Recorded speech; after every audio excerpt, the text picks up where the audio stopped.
dag, Hamraborgarbúar. Við erum hér staddir í Hamri og ég ætla að kynna hér mann sem Ragnar Þorsteinsson heitir, kennari, og nú ætla ég að byrja að spyrja Ragnar, hvar ert þú fæddur? Ég fæddur í Ljárskógsseli í Laxárdal, í Dölum vestra, og þar var ég fram undir fermingaraldur í litlum torfbæ. Það var tvíbýli í þessum litla bæ og þar bjuggu foreldrar mínir og svo foreldrar Jóhanns úr Kötlum og hann ólst þarna upp líka í sama torfbænum og þetta var sami bærinn. Það var bara eitt þunnt panel til á milli baðstofanna tveggja þar sem að þessar tvær fjölskyldur bjuggu og var náttúrulega ákaflega þröngt okkur þar. Já, ég man eftir því að ég fór þarna með hérna hóp sem hann nú heitir, mikið góð félagskapur hér í Kópavogi, og þá varst þú einmitt fararstjóri og upplýstir mann nú ansi mikið sem þarna hefði nú átt sér stað og skeð á þeim árum sem þú varst heima þarna, eða áttir heima þarna. Og það var annað sem ég langaði til að segja þér, og ég var sjálfur persónulega fyrir þarna og mér fannst ég upplifa kvæði Jóhannesar úr Kötlum á staðnum. Já, Jóhannes ólst þarna upp, hann var nú talsvert eldri en ég, en hann kom þarna smábarn og ólst upp í Ljárskógsseli og ég man nú ekki eftir þegar hann var unglingur og ungur maður að hann væri neitt að yrkja eða minnst hvort ekki láta okkur heyra eða sjá sín ljóð. Eflaust hefur hann nú eitthvað byrjaður. En það er ekki fyrir en eiginlega fyrsta ljóðabókin hans, Bíbí og Blaka, kom út. Þá var ég komin yfir fermingu að ég gerði mér ljóst að þarna var skáld. Ég man nú heldur lítið af því sem gerðist í Ljárskógsseli, en það gerðist nú ekki margt á þessu afskekta bíli. Við vorum langt fram á heiði, langt frá mannabyggð, en ég held ég hef verið 4 ára þar sem ég man fyrst eftir mér. Ég er fæddur 1914, svo var það veturinn 1918, 4 árum síðar. Þá var frostaveturinn mikli og ég man eftir vorið eftir frostaveturinn. Þá var dálítið hár hóll rétt hjá bænum í Ljárskógsseli, þetta var Fjóshóll, og í frostunum miklu þá hafði hóllinn sprungið. Það var sprungað þvert í gegnum hólinn og ég man eftir því að ég var hræddur við þessa sprungu. Það var kolamyrkur niður í henni og sprungan hefur verið líklega svona 1 eða 2 sentimetrar á breidd og ég var viss að þarna niðri væri ljótikallinn og ég var að skríða á 4 fótum að nálgast sprunguna, en ekki þorði ég nú að reka putta niður í. Ég dacht að þá myndi hann grípa í puttan á mér ef hann væri þarna. Já. En hérna, það er nú, já, þú segist ekki hafa verið þarna svo lengi, sko, en hérna, þessi staður þarna fram í heiðinni, sko, og tvíbýli þarna, segirðu. En samkomulag hefur áreiðanlega verið mjög gott. En ég man eftir, þú sagðir okkur það þegar við vorum þarna á þessu ferðalagi og varst niðri nefndri tótt, að þarna hefðu heyrst þau ferlegustu hljóð sem hefðu líklega heyrst í fjalla nokkru sinnum, og það var það þegar þú fæddist. Já, það var löngu seinna eftir ég var nú orðinn fulltíða maður og var kennari norður á Reykjaskóla í Hrútafirði.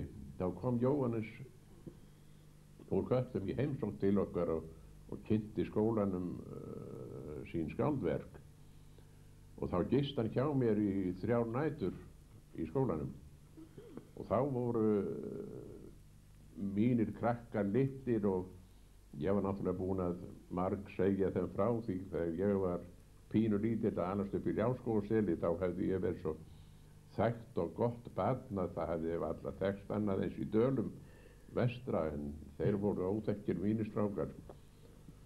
Og þetta barst eitthvað í tal að kvöldi til, við vorum að borða kvöldmatinn, Jóhannes sagðist nú alltaf að segja strákunum mínum frá því þegar ég fæddist, hann sagði muna svo vel eftir því. Og þetta var hávetur og pabbi fór að sækja ljósmóður en mamma lá í rúminu og Jóhannes sagðist að hafa verið rétt hinum megin við þilið og heyrði allt sem gerðist inn í baðstofunni og hann sagðist nú að hafa heyrt það vel að mamma var að stynja og kveinka sér eitthvað og svo kom nú ljósmóðurinn og skömmu síðar þá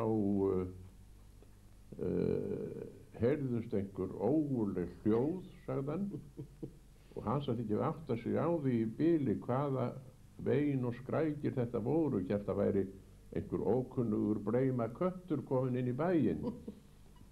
En það kom þá á daginn að þetta var Ragnar Þorsteinsson að gefa frá sér fyrstu hljóðin og strákunum mínir þótti ákaflega gaman að heyra þessa sögu fæðingu mína þessa. En ef við mörkum nú röddina eins og hún í dag, þá bendir hún nú ekki til þess að hafa verið ófrúnað í stóttinni.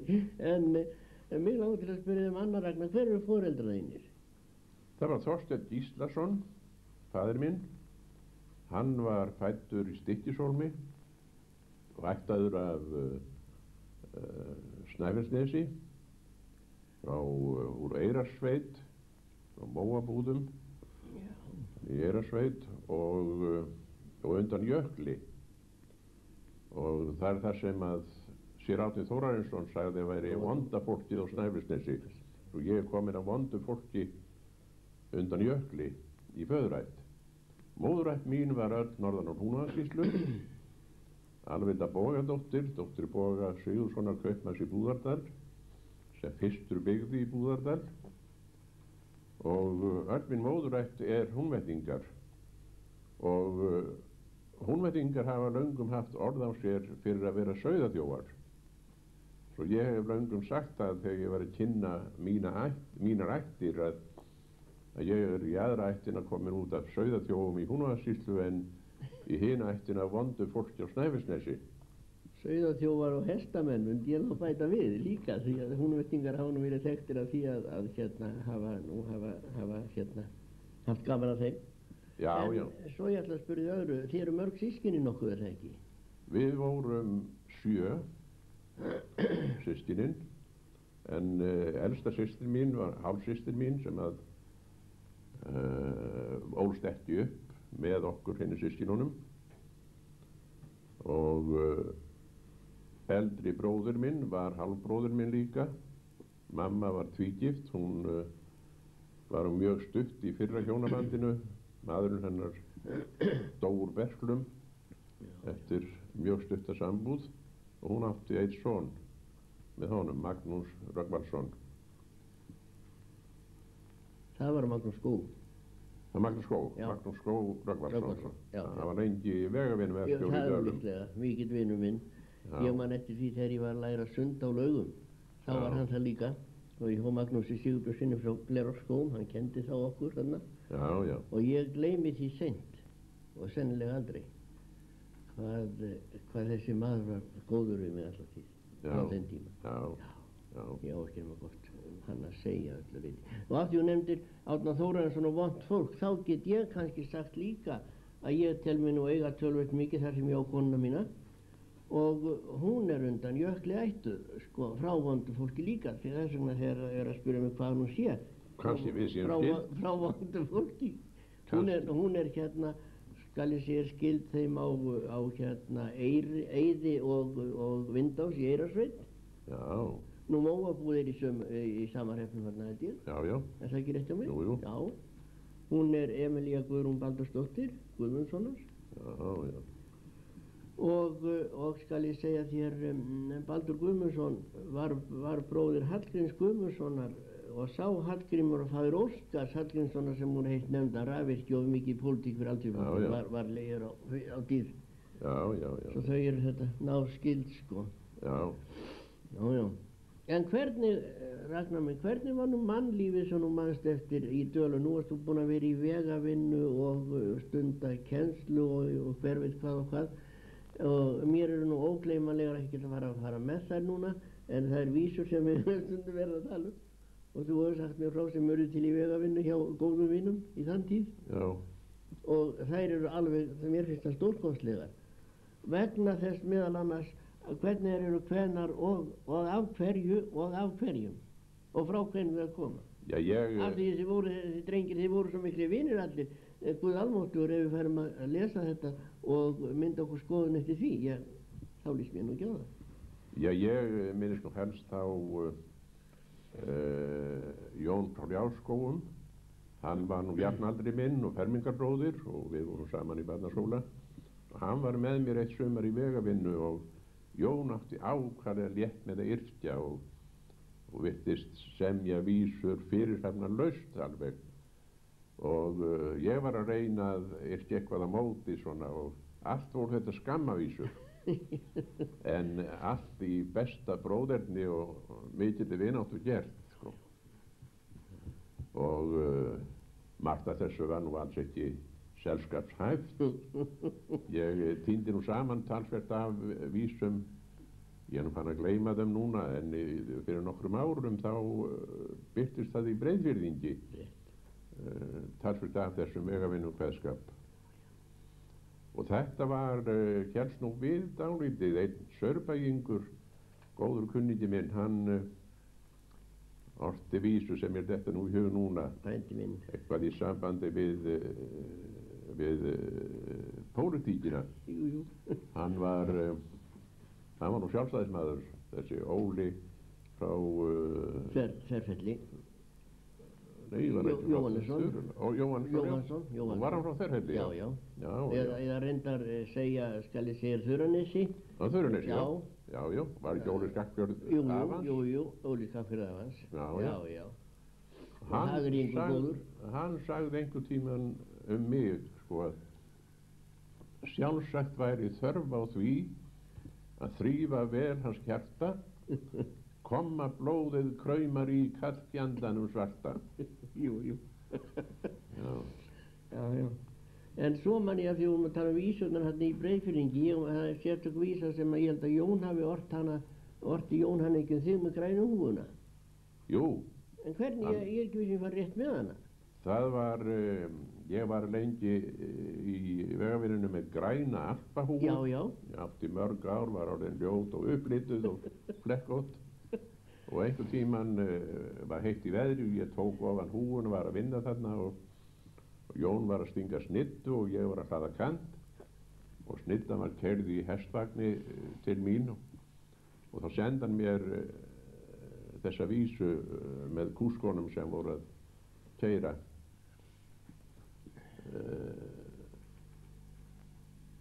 Býttu nú við, græna húfan skökk og skitinn, styrtu djöfuls þurrkan rauð, samviskan er svört á litin, sálin fyrir löngu dauð. Svo mörgum árum seinna þá var sonur minn einn Hreinn, var kennari norður á Raufarhöfn og þá var einhver maður þar sem að fór með þessa vísu, sagði að lært hann einhver staðar og frétt að hún væri upprunnin vestan úr Dölum, hvort að hann kannaðist nokkuð við þessa vísu. Og Hreinn kannaðist náttúrulega mjög vel við hana, en þá hafði þessi vísa borist þarna þvert yfir landið og enginn vissi hvaða tilefni eða eftir hvað nú var. En þær eru margar ansi góðar. Já. Ansi hreint skemmtilegar, já. Ég man eftir einu sinni við vorum að stinga hnaus og kasta inn í veg til uppfyllingar og var dálítið grýtt og erfitt land að vinna. Og þá yrkir Jón vísu og yrkir hann og fer með hana bara eins hratt eins og ég fer með hana núna. Þurfti ekki að hugsa sig um.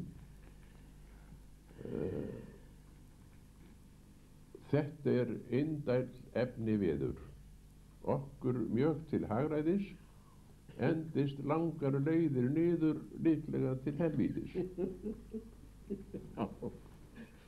Já, já. Þessi einmitt í Breiðfirðing, minnir mig. Já, það trúlega. Við höfum gaman á því að rifja þetta við nafnarnir, Bjarnason, stórvinurinn og ágætur drengur eins og veist nú. Já. Að hann sagði mér að það veri heilmikið meira til og hann hefði skrifað, sagði hann mér. Já. Niður svona sem væri það vantaði svo heilmikið í náttúrulega Breiðfirðing, þetta væri mikið meira. En sagði eins og þú sagðir áðan sumt hefum kannski ekki verið alveg brendað. Nei. Það var, þetta komur nú ákla fáir gestir í Ljárskógastell og ég man þegar ég var lítill krakki, þá var alltaf á haustin þegar farið var í leitirnar, þá komu leitamenn fram í Ljárskógastell, komu venjulega sent að kvöldi og gistu þar fram eftir nóttu, fóru snemma morgun eftir eða seinni part nætur fram á Ljárskógafjall að leita kinda og þá var alltaf heilmikið gleðskapur. Það var fátítt að kæmi nokkur gestir í Ljárskógastell en í þetta skipti komu margir og það var mikið rappað saman og sungið og lá vel á leitamönnunum og ég man að við krakkarnir við hlökkum svo mikið til þegar leitamennir komu. Ég held við höfum hlakkað mikið meira til leitarna heldur en til jólanna. En þetta gerðist náttúrulega ekki einu sinni á ári. Ég man eftir því skal ég segja að ég var nú, fór í vinnumönsku þegar ég var, voru sem henni 34, var Glerárskógum, Hvammsveit, til Helgu og Ís. Já. Og þá var einhvert ósætti, skal ég segja, við hérna kaupfélagið Búðardalífis í hvernig það var, nema það voru þrír ef ekki fjórir, þrír held ég munur rétt, sem að rákuð þá til borðir að fésitt haustið. Já. Og það var hérna Jón Emil Guðjónsson frá Kýrunastöðum, svona Áskis, Guðjón segja, Áskissona, hann var einn rekstramaðurinn þarna og Geir, svo man ég ekki hverju, það var einhver einn þarna, nema við gistum skal ég segja á Gyllastöðum og ég var búinn að heyra það frá því sagt að þetta væri nú ekkert sérstætt að koma þarna. Þetta væri svona heldur fast fólk og ekki svona, það tæki ekkert vel á móti. Á Gyllastöðum? Já. Ég var búinn að heyra þetta sem krakki. Jæja, svo kvöldið, þá er náttúrulega okkur borinn matur og slíkt hef ég á ævinni minni aldrei séð. Annars lifandi spyrna mat sem við fengum þarna og áttum þarna góða nótt. Og síðan heldum við áfram og rákum náttúrulega, eins og þá var. Fram Laxárdal? Til borðið, já, og yfir Laxárseiði og... Nei, við vorum Hálsagötur, tilbaka sko. En rákum við alltaf norður þarna. Og svo fórum við Hálsagötur tilbaka og var farið með slátri heim nóttina þegar við búið að slátra seint kvöldið. Og ég held ég hafi ekki vaknað fyrir á miðri leið sko, ég var búinn að sofa á tröndunni í alla leiðina sko. Og þá var sko slátur flutt allt og úr því gert heima eins og þá var nú sko. En mér er alltaf í minni þetta óskaplega myrkur og kyrrð þarna á fjallinu í þetta skipti. Mér er ógleymanlegt. Og svo leitaði maður nú þarna og smalaði, ég var nú við fjall þarna, ég var í Glerárskógum, það var nú á 1500 fjár sem var þarna, sem maður þurfti að hugsa og það vildi leita svolítið fram, sérstaklega fór á vora eins og við vitum nú og þetta er alveg óheimið flæmi að leita þarna. Þetta er Geysi. Þessi fjallgarður, flæmi, já en þetta er svo lágt allt saman. Þetta er flatlent allt saman. Það er ekki fyrir norður undir Bitrufirði sem að fellin eru Rjúpnafell og Kjartanes. En hvernig var það þegar leitarmenn komu til ykkar þarna? Mættust þið þá ekki norðarmenn og sunnan? Nei, það var ekki þannig. Það var aldrei neitt. Nei. Það var aftur í okkur inn í Saurbæ þegar við mættum til Hvammsvíkingum á merkjum og svona sko. En þetta var Geysi langt frá og norður í fell. Það er nú líklega. Það er nú líkast því. En það var gömul leið þarna, kallar Hálsagötur, sem lág þarna þvert yfir úr Hvammsveitinni og yfir í Laxárdal. Já, akkurat. Og ég hef líklega verið svona 8 eða 9 ára gamall, þá kom Stefán frá Hvítadal ríðandi í Ljárskógasveit. Var með 2 hesta og hann var á leið yfir í Laxárdal, yfir samstöðum og alltaf svo fram í Laxárdal en sagðist ekki rata þarna yfir Hálsagöturnar. Og ég var sendur með honum til að vísa honum veginn og reið bara berbakt á lausahestinum sem Stefán var með. Og ég man enn þann dag í dag að ég var hrifinn af því. Ég var mjög óvanur því að umgangast nokkra ókunnuga, en ég hef aldrei séð Stefán áður. Og við fórum þannig rólega suður Hálsagöturnar sem er nokkuð löng leið. Og Stefán spjallaði mikið við mig á leiðinni og talaði við mig ýmis alvarleg málefni eins og ég væri lík fullorðinn maður. Og ég var svo hrifinn af því að það væri ekki verið að tala tæpitungu við mig eins og smákrakka. Já. Og svo þegar við komum á brúnina rétt fyrir ofan Sámsstæði og sá þangað heim, þá sagði Stefán svona ég þurfum ekki að fara lengra og tekur upp budduna sína og segir að sig hefði nú langað til þess að gefa mér einhverja smá aura fyrir ómakið, en ég bara á ekki nema svo stórt, sagði hann, og ég reyna að skipta því á samstöðum og senda þér aura. Og ég hafði, held ég, þá aldrei eignast einn einasta eyri áður og ég þakkaði mikið til þess að fá sendaða peninga frá samstöðum og hljóp í kvelli tilbaka heim í Ljárskógasel og sagði fólkinu heima frá þessu og það hlógu allir að mér og sagði þetta líkt honum Stefánu frá Hvítadal og það er nú engin vafi á því að hann gleymir þessu nú, hann sendir þér aldrei neina aura. Og mér þótti það nú slæmt ef að svo færi, en svo liðu einan 2-3 vikur, þá var ferð frá samstöðum í Ljárskógasel og þá komið með skínandi fallegan túkall, 2 krónu pening, sem var geysilega mikils virði þá. Ég ekki trú að þessar 2 krónur þar séu eins og svona 1000 krónur núna. Og þá hló ekki fólkið, en þá var ég ánægður. En þetta minnir mig svolítið á Ragnar minn þegar þeir voru réttarmenn gjarnan bræður frá Skarfstöðum í Hvammsveit, Guðmundur og Aðalsteinn. Já.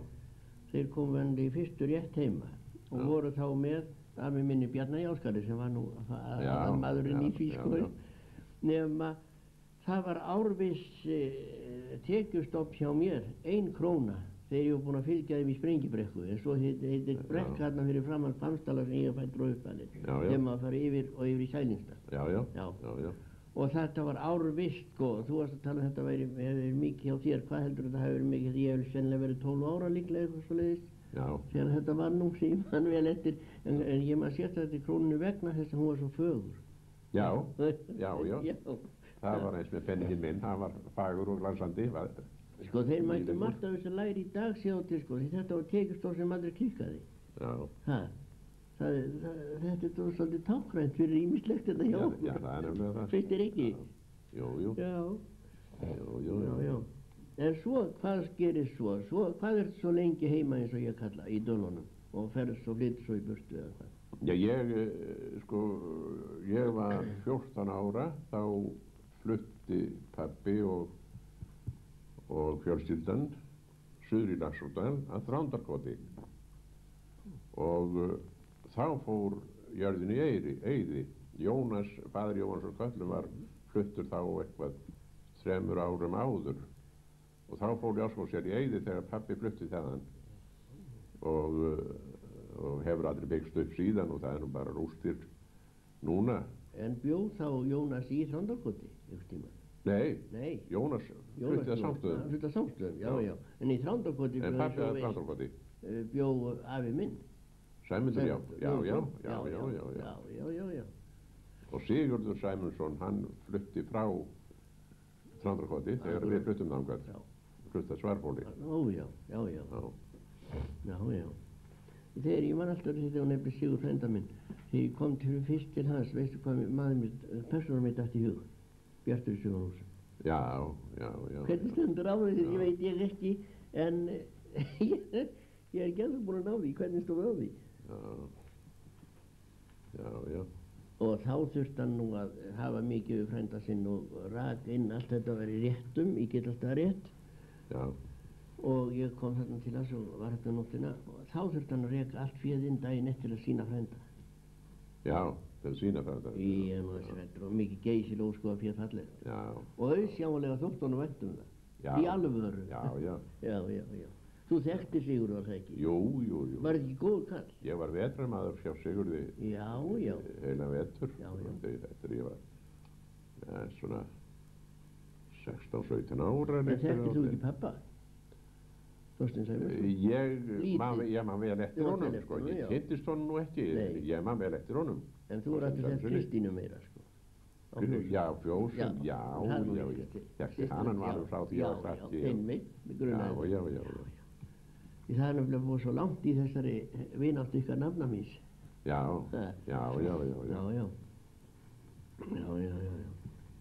Já, svo ferðu, segirðu, hvað, 14 ára gammal? Þá flutti ég í Þrándarkot. Já, sagði hann, já. Það var fermingar árið mitt. Já. Fermdist í Hjarðarholtskirkju. Hver var prestur þá? Það var séra Jón Guðnason. Séra Jón Guðnason, já. Hann var þá að flytja úr Dölum og norður úr Hrútafjörð. Já. Og það var held ég bara síðasta prestverki hjá honum að ferma hann í Hjarðarholti. Já. Og við vorum 12 krakkar sem að fermdust þar. Já. En hann var prestur, var hann ekki prestur, hann var prestur á Kvennabrekku, var það ekki líka séra Jón? Já, hann var á Kvennabrekku, já. Já, hann var með 4 kirkjur. Og það með Hjarðarholtskirkju. Já, en hvenær er það sem að fer, hann er þingmaður Dalamanna líka, var það ekki eitt kjörtíðanbíl, var það ekki? Jú. Minn mig, það er ekki rétt hjá mér? Jú. Já. Og þá var ekki þá sem hann var á Kvennabrekku, var það ekki? Jú. Já. Hann bjó á Kvennabrekku allan tíman. Hann bjó á Kvennabrekku allan tíman, já. En hann bara hafði Hjarðarholtskirkju með, sko. Já. Og Snorraskirkju og Vatnsholm. Jú. Þetta var gæðamaður. Já. Góður dreng. Já. Mjög svo. Ég kynntist honum nú mikið meira seinna. Séra Jóni, því hann var skólastjóri á Reykjaskóla í Rútafirði þegar ég fór þangað sem nemandi. Þá var ég 16 ára, held ég, eða 17, já, 16 ára reyndlega. Og ég man eftir því að þá fór ég gangandi úr Þrándarkoti og fram Larsódal sem nú gríðar að lengur leið og gisti í Pálsseli og þar bjóð þá Guðrún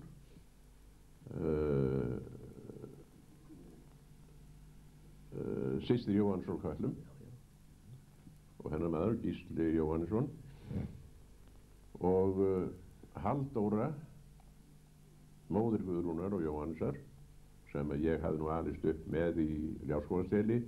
Við krakkarnir vorum alveg eins mikið inn í baðstofunni hjá Halldóru og Jónasi eins og okkar eigin baðstofu og þar voru krakkar á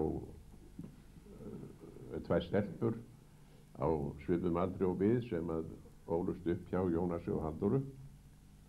Og Halldóra var mikil gæðakona og mjög vel gefin og fróð. Hún til dæmis þekkti óhemji mikið af alls konar jurtum og ég fór með henni þegar ég var lítill krakki að tína jurtir og hún sauð þetta og bjóð til hóstasaft og smisli og feiti og jurtunum og ýmislegt til lækninga. Og þegar ég kom þarna í Pálssel á leiðin norður í Hrútafjörð og gisti þar, þá var Halldóra orðin rúmliggjandi, hún var orðin fjörgömul og steinblind og henni þótti nú mjög mikið varið í að hitta mig, sem hafði ekki séð mig þá í nokkur ár og þegar ég fór morguninn gangandi stað frá Pálsseli þá kallaði Halldóra heitinn til mín og bað mig að finna sig. Og þá fór hún niður í rúmshornið og tók þar upp vasaklút og rakti hann utan af einhverju sem inni var og það reyndist þá vera 2 krónu peningur sem gamla konan átti. Hún gaf mér þetta þegar ég fór. Og ég er ekki vafð það og hún hefur gefið mér þarna aðleiguna sína. Og þetta var að síðasta skipti sem ég sá Halldóru. Hún dó þá þennan vetur. Mér þótti mjög vænt Halldóru alltaf. Þetta minnir mig nú á mína ágætu fóstru sem Jakobína hét Sigmundsdóttir. Já. Hennar var Ólafur Einarsson. Þau voru lengi í Saurbæ. Og ég held að það sé ekki ofsagt þó ég segi það að það hefði ekkert verið ógott fyrir mig. Því að mér fannst hún alltaf koma þannig fram við mig að ég væri hennar barn. Já. Og ég missi móður mína þegar ég 5 ára gamall. Já. Og síðan er ég hjá Steinunni, móðursystir minni sem ég kallaði nú alltaf systir. Og svo kemur Jakobína mín þarna inn, alveg mikil heiðurskona. Já. Og er mér svona góð alla tíð, sko. Dóttir hennar Háaldru býr í Stykkshólmi, mjög ern og velgerð kona Ellert Jóhannessonar sem var í Lambanesi. Já, ég man Guðrún heitir hún. Já. Og hún minnir mig mikið skemmtilega á móður sína, sko. Já. Og þarna förum við hjónin, á hverju sumri alltaf til hennar og erum svona hjá henni, sko. Eindæl kona. Já. Og maður á afskaplega góðar minningar Ragnar heimana frá því að maður var strákur og var í vegavinnu og hinga á þangað svona eins og kengur. Já.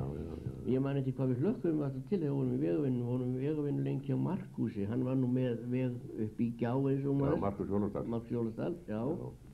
Og laugardagarnir, okkur fannst laugardagarnir svo lengi að líða fram að hádegi, sko. Þá sem við varum að komast á böllin eftir hádegi, skilur.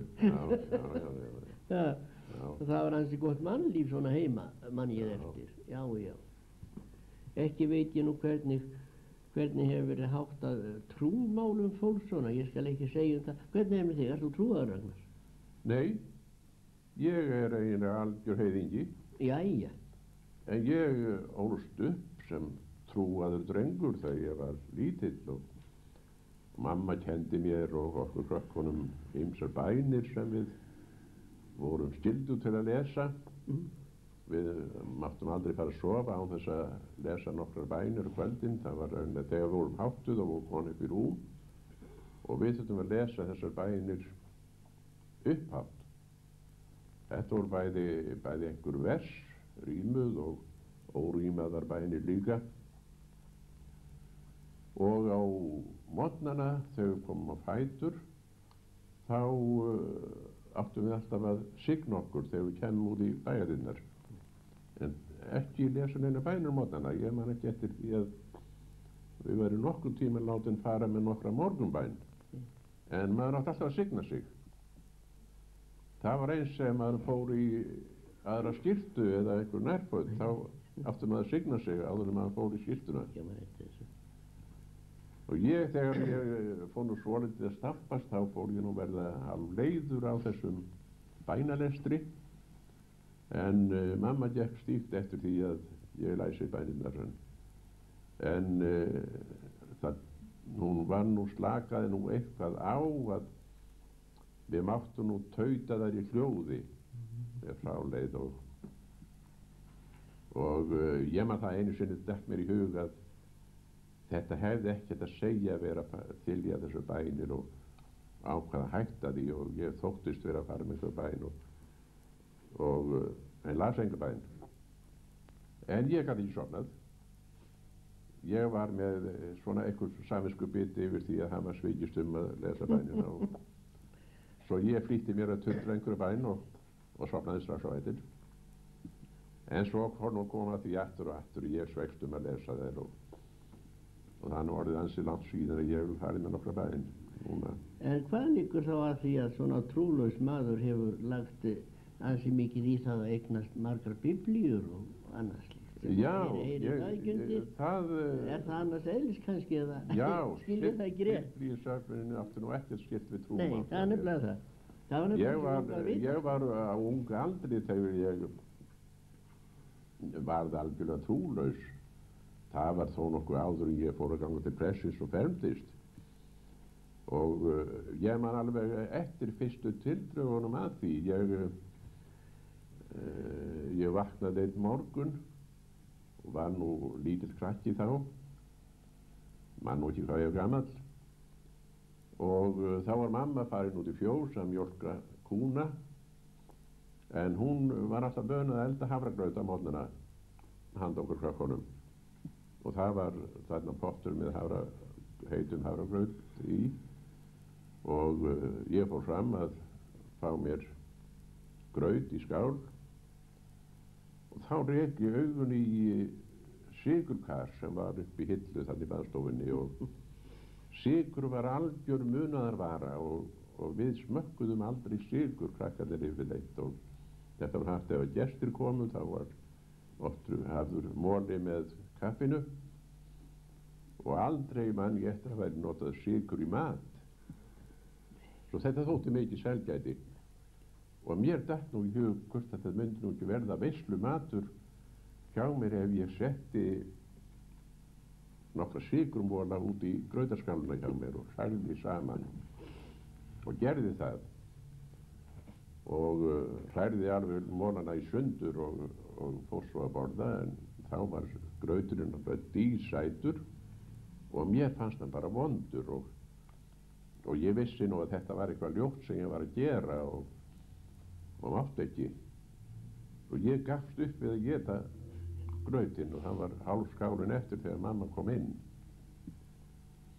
og hún spurði mig hvernig stæði ég kláraði ekki grautinn minn, því að það var ekki siður að leyfa matnum í þá daga, og það var nú ekki fátt svör hjá mér, svo mamma stakk nú skeiðunni í skálinn og smakkaði á þessu og fann undrins hvað var að vera. Svo ég hélt að hún myndi nú verða ösku vond og kannski flengja mig, en hún var það nú ekki. Hún settist á rúmstokkinn og tók mig á hné sér og sagði mér að ég hefði gert ljótt þarna. Ég hefði tekið þessu ég átti ekki, og það væri ljótt að stela, það væri, ég brotið þarna eitt af boðorðum Guðs, og ég hefði nú eflaust haldið að enginn sæi til mín þegar ég var að þessu, en það var ekki rétt. Jesús sér alltaf til þín, sagði hún. Jesús veit alltaf hvað þú ert að gera og meira sér hvað þú hugsar, og hann veit hvað þú gerði núna. Svo var nú ekki meir úr þessu, en ég fór að hugsa þennan Jesú og var ekki ánægður með það. Hann fylgdist með öllu sem ég gerði og væri alltaf að njósna mig, og ég man eftir því, eftir þetta þá var ég stundum í lág aftur á bak út á túni þegar það var gott veður og heiður himinn nema smá hvít ský hingað og þangað, og ég lá og horfði upp í himinn og var að hugsa hvort að Jesús væri nú þarna bak við eitthvað skýi, það lægi kannski ofan á einhverju skýin og var að gæjast fram af og vita hvað ég var að gera, og ég var að reyna að koma auga á hann. Það tók nú aldrei, og upp frá þessu fór ég að fá svona hálfgerða andúð á þessum Jesú, og ég vissi nú að hann var sonur Guðs, og mér þótti trúlegt að hann myndi nú segja Guði föður sínum frá öllu ljótu sem ég gerði, og smátt fór trúin að dofna hjá mér. Ég hætti að lesa bænir og fann ekki að það gerði mér eitt til. Svo þegar ég var orðinn 8-9 ára, þá var ég látinn sitja hjá Kvíaá. Það var einhver síðasti bærinn í Dalasýslu sem var fært frá, og þá þurfti ég að fara með kvíaernar fram á fjall og sitja yfir þeim allan daginn og reka þær heim á kvöldin, og þá voru þær mjólkaðar, settar kvíar og mjólkaðar, og það þurfti mikla aðgæslu að passa það að kvíaernar færi ekki saman við ókunnugt fé fram á heiðinni, og ég var alltaf að vera á rölti meira og minni í kringum hópinn og stugga ókunnuga fénu burtu. En það kom fyrir einstaka sinnum að ég týndi einni og einni rollu í Ókunnugafjörð og það þótti mjög slæmt og ég hljóp og leitaði að reyna og ég prófaði það að biðja Guð að hjálpa mér að finna rolluna sem vantaði en ég var aldrei var við að hann hjálpaði mér neitt við það. Stundum fann ég hana af sjálfsdáðum og þakkaði mér sjálfum það en ekki Guði og stundum var ég að koma heim og var skammaður fyrir að hafa týnt úr hjálpsveitunni og þá var eldri bróðir minn Magnús, þá var hann sendur til að leita og hann mennulega fann nú rolluna þannig að þær týndust nú aldrei til frambúðar. En heldur þá ekki verið að Guð hafi bara hjálpað honum? Það má vel vera kannski, hann kannski hefur beðið en ég veit nú fylgist ekkert með því. Nei, ég segir að ég var búinn að ala það með mér sem unglingur eða krakki að trúlausir menn, þeir hlýta að vera voðalega vondir menn og það væri svona ekki heiglum hent að vera nálægt þeim. En ég hef nú orðið alls annars áskynja með því að kynast pínleiti Ragnhildi Þorsteinssyni að ég held að hann hafi nú allt annan mann að geyma en þann sem maður þarf að hræðast. Já, ég skal nú ekki það segja. Já, gagnvart þess sem ég var að tala um. En það er nú, það er nú til í heiminum. Það eru náttúrulega hundruð eða þúsundir miljóna manna í heiminum sem trú ekki á neitt Guð og ekki eru það alls saman illmenni. Það er til dæmis, ég er nú fyrir nokkrum árum búinn að ferðast þó nokkuð Kína. Kínverjar eru nú taldir vera 4. eða 5. partur af öllu mannkyninu. Það er á annað 1000 milljónir Kínverja til. Þeir trú ekki á neitt Guð og hafa aldrei gert. Það er nú ekki hægt að segja þessi trúlausir beint fyrir því. En Guðs hugtækið er þeim alveg framandi og það er sagt að það sé lang erfiðast fyrir kristniboða sem inni í Kína að það sé að koma Guðs hugtækinu inn í hausinn á Kínverjum. Þeir geta ekki hugsað sér neitt almáttugur skapari neitt sé til og það sé yfirleitt auðveldara fyrir kristniboða að fá mann sem trúir á einhvern annan Guð að skipta Guð heldur en að maður sem aldrei hefur trúað á neitt Guð fara að taka upp á því að byrja. Það sé miklu erfiðara að fást við það. En Kínverjar þeir trúa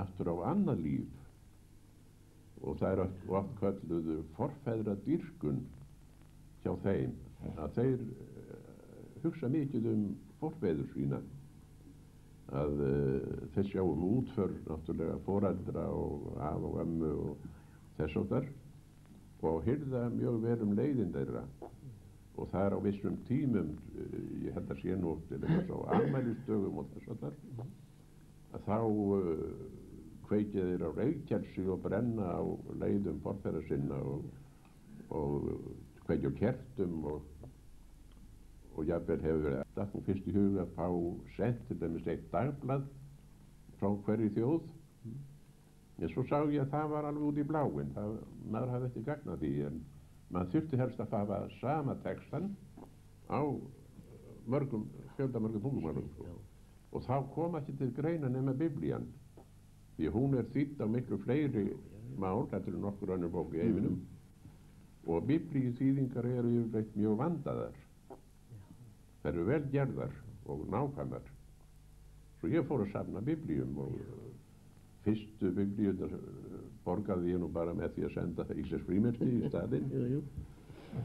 Og þetta jókst nú stig af stigi. Ég komst í sambandi við Biblíufélög vísvegar út heim. Ég náði adressur allra Biblíufélaga í heiminum og fekk sendar Biblíur hingað og þangað að og ég var núna, ég er nú búinn að gefa þessar Biblíur allar núna gaf Háskólabókasafninu og þá voru þær orðnar altså tungumálin voru orðin 1228 Ég taldi það einmitt nákvæmlega leið og ég afhendi gjöfina. Svo þetta var orðið geysi mikið safn. Ég skrifaði trúboðsstöðvum og biblíufélögum víðsvegar út heim og ég kom nú oft skemmtilegt fyrir í sambandi við það. Ég minnist þess að ég skrifaði trúboðsstöð norður í Alaska, norður við Ísafströnd, og þar vissi ég að það voru til 6 tungumál eða málviskur, bæði eskimóa og indíána. Og ég skrifaði trúboðanum og baði hann að senda mér biblíuna á þessum, eða part úr biblíunni á þessum 6 tungumálum. Og skömmu seinna fékk ég sendingu þaðan, og þegar ég opnaði pakkan þá veru þar einar 10 grammófónplötur ofan á, og mér leist nú ekkert á það. Þetta kostaði nú kannski heilmikið og mig langaði ekki til að eiga þær, og svo fór ég nú að skoða þær og þá sé ég að þetta eru plötur. Það voru svona 45 snúningaplötur, litlar, að það er alltaf öðrum megin á plötunni er sálmasöngur, og þetta var á eskimóa mállýsku. En hinum megin á plötunni var upplestur valdir kaflar úr Nýja testamentinu á þessu tungumáli. Og svo er bréf á botninum í kassanum, þar sem biblíurnar voru, frá trúboðanum, og hann segir senda mér þessar plötur sem gjöf, en hann bara vilji biðja mig að spila þessar plötur fyrir kristna eskimó á Íslandi. En svo ég ekki fundið neitt kristin eskimó á Íslandi þá. Mér finnst þetta spjall okkar búið að vera býsna skemmtilegt og fróðlegt, og ég trúi ekki að þetta hafi ekki verið til að menn hafi ekki skemmt sér við að hlusta á hann Ragnar, því hann er nú eins og við vitum ótæmandi fræðari ýmsa hluti. Og ég kannski fer nú aftan að honum ef ég nefni það núna hér og nú að mér finnst þetta að vera gott hjá okkur svona í bili, þetta spjall okkar. Svo séu miklu að taka sjálfsagt ennþá og eigum þá kannski eitthvað eftir þá til næst. En ég vil þakka Ragnari sérstaklega fyrir komuna hingað og fyrir kynni fyrir og síðar, persónulega sjálfur. Og þar með slúta ég nú þess og bið Hamraborgarbúa að vera að njóta. Takk fyrir. Já, ég þakka líka fyrir spjallið og ég hafði gaman af því. Við þakkum fyrir okkur báðir. What's the use, a man to goose, to work himself into a lather? Why hit the roof and fret about something he should forget about? What's the use to raise the fuse whenever clouds begin to gather? Kings as well as clowns all have their ups and downs. It's a great life. If you don't weaken, you're a great guy. If you won't weaken, if you don't lose half the